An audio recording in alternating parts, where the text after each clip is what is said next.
까마입니다. 더 시저입니다. 어제 제가 나스닥 진돗개 발령을 경고를 드리는 영상을 올렸죠. 사실은 어제 영상을 안 올리려다가, 왜냐면 저도 너무 힘드니까 영상을 안 올리려다가 그래도 제가 유튜브를 상당히 애정을 갖고 진행해오고 있기 때문에 급하게 영상을 올렸고, 평단이 높으신 분들은 잘 대응하셨기를 간절히 바라봅니다. 어제의 장도 말할 것도 없이 미친 급락장, 마치 21년 말 22년 초를 연상케 하는 똑같은 급락이 나오고 있습니다. 그때도 이렇게 급락이 계속적으로 며칠 나오고 나스닥의 추세가 깨지고 장기적인 하락장에 들어섰습니다. 그리고 안타깝게도 지금 그것이 똑같이 재현되고 있습니다. 어제 고용지표가 발표되었습니다. 실업률이 4.3%, 추세를 보면은 실업률이 점점 올라가고 있죠. 통상적으로 실업률이 최고점을 찍었을 때 주식을 줍줍 하게 되면은 시간이 많이 흐르고 나선 그 주식이 엄청나게 수익권에 들어서게 됩니다. 그런데 지금 실업률이 올라가고 있는 건 맞고 현재 높은 수준이라고 판단되긴 하나 더 올라갈 수도 있잖아요. 끝없이 올라갈 수도 있잖아요. 지금 경기 침체의 초입일 수도 있잖아요. 그렇기 때문에 제가 어제 긴급하게 진돗개를 발령드린 것이고, 저는 어제 추가 매수를 일단 보류하였습니다. 공포지수는 27, 진짜 익스트림 피어까지 다음 주에 충분히 갈 수 있다. 추가적인 하락이 충분히 나올 수 있다. 그런 상황입니다. 나스닥 1배지수 QQQ 차트 주봉입니다. 8월 1주차는 3%의 하락, 추세적으로 깨서는 안 되는 선을 건들고 있고 주봉 이평선 밑으로 내려왔습니다. 물론 주봉 이평선 내려왔다고 해서 나스닥이 끝났다라고 판정 짓기는 좀 성급한 면은 있어요. 왜냐면 이때도 주봉 이평선 밑으로 내려오고 저점을 찍고 다시 상승을 시작했고, 얼마 전에 4월에도 주봉 이평선을 깨고 다시 상승장으로 돌입하였죠. 그런데 그때와 지금의 다른 점이 하나 있습니다. 무엇이냐면 상승의 최고점을 이은 상단선을 저항을 맞고 내려왔단 말이죠. 근데 얼마 전에 이 저항선을 뚫고 미친 듯한 피날레가 나왔다는 것입니다. 피날레요, 여러분. 이게 진짜 24년의 피날레인지 아닌지는 24년 12월이 돼봐야 아는 것이지만, 현재까지 판단할 수 있는 근거로는 여기서 물론 10%의 하락이 통상적으로 매년 나오는 10%의 하락이 나온 순간이지만, 더 하락이 나온다고 하면, 전저점을 깨버리는 한 번 더 장대 음봉이 나온다고 하면 나스닥은 공식적으로 어차피 나스닥은 우상향 공식이 깨지게 되는 것입니다. 그렇기 때문에 현재는 무작정 추매를 하는 것은 말리지 않겠습니다. 어쨌든 간에 초분할 매수로 계속적으로 줍줍을 하게 되면 장기적으로 볼 때 무조건 이기게는 돼 있습니다. 하지만 그 기간이 엄청나게 길어질 수가 있을 수도 있다는 판단입니다. 그렇기 때문에 평단이 엄청 낮으신 분들, 이쯤 되시는 분들, 그분들은 상관이 없어요. 그분들은 이 영상 자체를 보실 필요도 없어요. 하지만 평단이 높으신 분들, 한 번쯤 기다려봄을 고려해야 되는 상황이 온 것이죠. 나스닥 같은 경우는 제일 먼저 올랐고 제일 먼저 조정을 받고 있죠. 그리고 S&P도 그 다음에 따라서 올랐고 그 다음에 조정을 받았고요. 다우지수는 이제 조정을 받기 시작했습니다. 그렇다고 하면 다우지수는 어쩌면 조금의 더 하락이 나올 수가 있고, S&P도 조금의 더 하락이 나올 수가 있고, 나스닥 같은 경우는 기술적인 반등이 나올 수가 있는 지점에 도달한 것이죠. 기술적인 반등이요. 기술적인 반등이지, 만약에 다음 주에 야간에 반등이 나온다고 하더라도 그것이 다시 전고점을 뚫어버리는 찐 바닥이 아닐 수도 있다는 것입니다. 기술적인 반등이 나오고 다시 최저점을 갱신하러 갈 수도 있는 차트의 모양일 수도 있다는 것입니다. 주식의 앞날은 아무도 모르죠. 하지만 제 경험상 약간 그런 차트의 모양이 보이기 시작했다는 것입니다. 키움전사의 주간 동향을 보면은 잘 보이시죠? 1, 2만 볼게요. 쏙슬TQ 어떻게 되죠? 키움전사는 한 발 빠르거나 한 발 늦다. 이 키움전사의 순매수에서 1, 2위에 쏙슬과 TQ가 없어질 때까지 기다려야 됩니다. 기다려야 돼요. 같은 키움전사가 되지 말란 말이에요.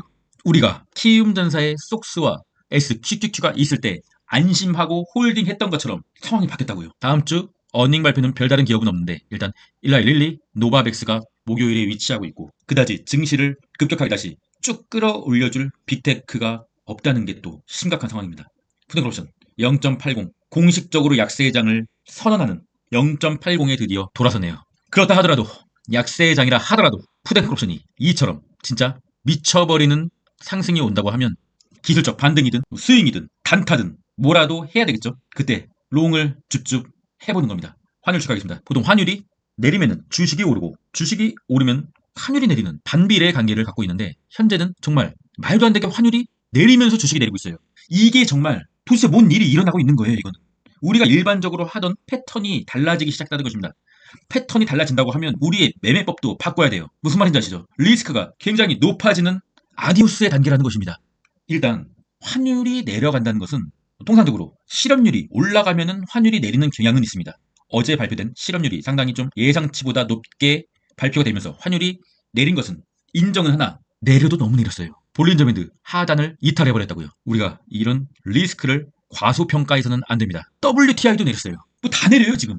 뭐 안 내리는 게 없습니다. WTI는 거의 전저점 라인까지 내리는 모습. US CFD, 나스닥 지수 어제 이 검정색 선을 깨면 안 된다고 말씀드렸죠. 다이렉트로 열린다. 물론 다이렉트로 열린다고 하더라도 뭐 하루 만에 이렇게 쭉 내리진 않겠죠. 뭐 점차적으로 내렸다가 기술적 반등으로 저항을 맞고 또 내리고 뭐 이런 식으로 충분히 갈 수 있는 차트라는 것입니다. 매우 좋지가 않아요. 어떻게 하겠습니까? 이 마지막 지지선에서 나스닥 지수가 닿았다가 무너지게 된다면 정말 장기 하락장으로 갈 수 있는 신호고요. 만약에 다음 주에 이 지점을 어떻게든 이 검정색 라인을 지지해주는 흐름으로 간다고 하면 추가적인 매수를 할 수도 있는 것이고요. 일단 검정색 라인을 하락 돌파한 채로 마감을 해줬다는 것은 상당히 좋지가 않다. 다음 주 초가 굉장한 분수령일 것 같습니다. 일단은 지금 자체 현재 상황 자체로 봤을 때는 하락장은 아니에요.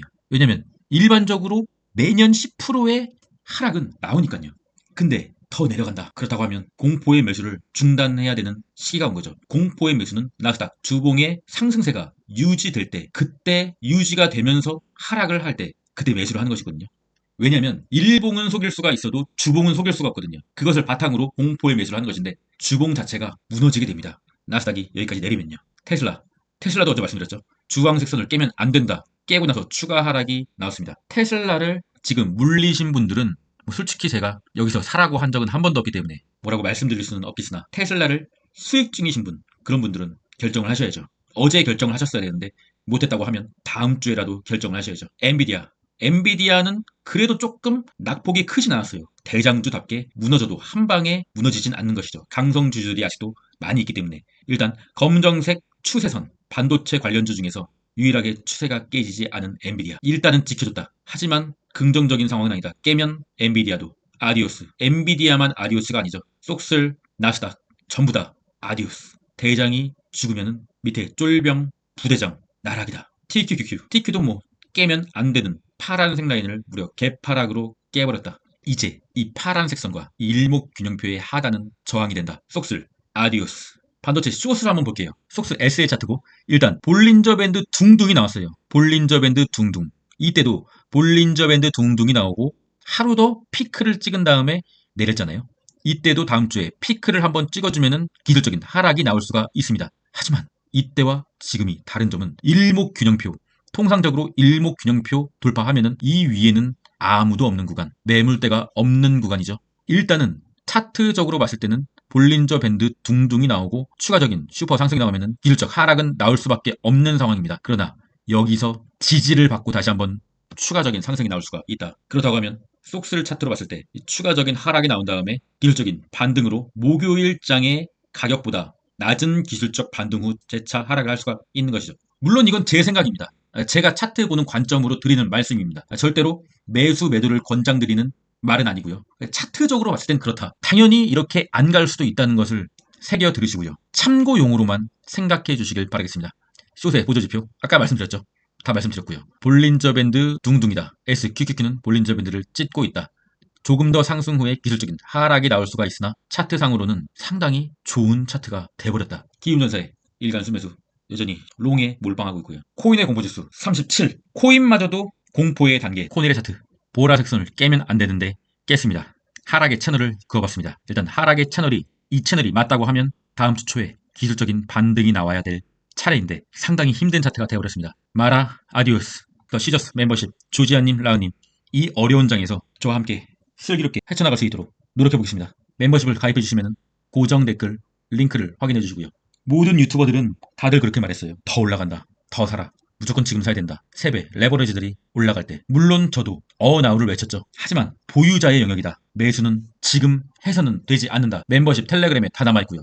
저는 미칠 듯한 TQ와 속슬에 자고 일어나면 10%씩 오르는 그런 상승장에서 TQ와 속스를 단 한 번도 추가 매수를 하지 않았습니다. 물론 저점에서 많이 사놨기 때문에 일부 매도를 실시하긴 했죠. 주식은 욕심을 버리는 게임이에요. 남들이 다 살 때 그때 같이 사면은 짧은 기간 기쁨을 맛보겠지만 그 후에는 긴 슬픔이 기다리고 있습니다. 그리고 제가 지금 보는 관점은 현재 적극적인 줍줍의 구간은 조금 이르다고 생각합니다. 물론 초분할 매수는 괜찮다고 보고 있어요. 하지만 현재의 자리가 장기 하락장으로 갈 수도 있는 리스크가 굉장히 높은 구간에 접어든 것이죠. 우리가 조금 덜 먹더라도 뭔가 이 하락의 속도가 조금 줄어들 때, 지금 가격보다 더 높은 가격이라도 하락의 속도가 줄어들 때, 그때 다시 공략을 해보시자고요.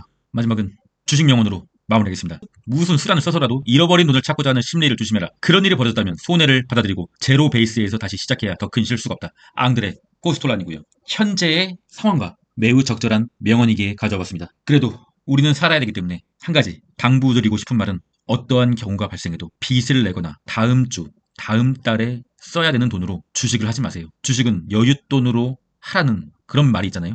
그 말이 괜히 생긴 게 아닙니다. 조금 덜 먹더라도 주식은 여윳돈으로만 하셔야 됩니다. 저 같은 경우는 22년에 하락장을 다 경험해 봤거든요. 그때 그 지옥 같은 하락장을 경험하면서 다음에 그런 하락장이 오면은 어떻게 해야 할까, 그것을 많이 연구했었습니다. 현재 하락장이 온 것은 아니지만 하락장에서는 마냥 존버를 해서는 매우 고통스러운 시간이 될 수가 있습니다. 그때는 단타 또는 스윙의 관점으로 주식을 해야 되겠죠. 제가 제일 잘하는 거거든요. 단타와 스윙. 왜냐면 저는 국장의 스캘퍼였거든요. 지금도 그냥 소액으로 국장에서 단타를 하고 있고요. 저는 하락장이 오더라도 미꾸라지처럼 끝까지 살아남겠습니다. 그럼 전 끝까지 했습니다. 이상입니다.